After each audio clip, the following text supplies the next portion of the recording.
David Lean's fascination with making films lasted well over 60 years. This programme lasts 90 minutes, rather less than half the length of some of the director's most famous movies.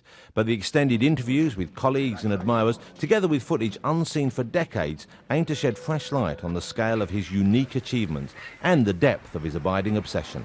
In the old days, I was really irritated when we had to stop work in the evening. I hated weekends. I was so excited. I just loved cameras. And it is very exciting looking through a camera. At the height of his career, David Lean had an almost aristocratic air of authority. But he was actually a product of the suburban middle class of Edwardian England and a religious background which frowned upon self-indulgence. They were a strict Quaker family, went to Quaker school. They observed long periods of silence. And I think that gave him two things. I think that gave him the understanding of, because he came from a suburban background, the understanding of what the public wanted.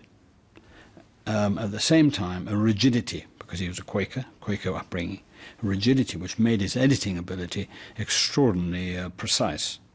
For a boy who could almost be described as a childhood misfit, failing to shine at school, coping with the breakdown of his parents' marriage, the movies were a window on another world. They were a wonderful escape from the greyness of London suburbs. I remember going into the world of Douglas Fairbanks, the Mark of Zorro, that sort of thing.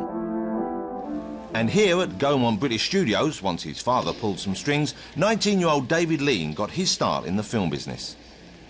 I went into movies not hardly believing my good luck that I was in a film studio, because they've always excited me wildly. Lean climbed fast, from making tea to editing B-movies like The Ghost Camera, featuring an actor who'd one day win an Oscar under his direction, John Mills. Bigger and bigger films followed throughout the 1930s, because David Lean, the childhood misfit, had chanced upon something at which he excelled.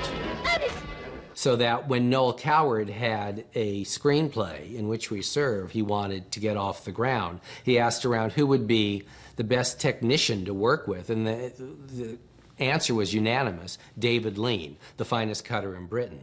How do you know you're going to be a great editor? You know, it's a strange kind of skill, and film editor, that is, and he found himself to be really good at that, and therefore he was a pretty good person to actually help Noel Coward direct a film, who was, you know, notoriously lazy and had no real interest in that side of things. And he suddenly found himself as a director. The great thing about Noel Coward was he was an enormous lover and understander of talent. And he suddenly realised that this man that had been introduced to him was a man of great filmic talent. And that's why he let him, in effect, take over the directing of the picture. Noel Coward was the biggest name in British theatre, able to attract royal visitors when In Which We Serve went in front of the cameras,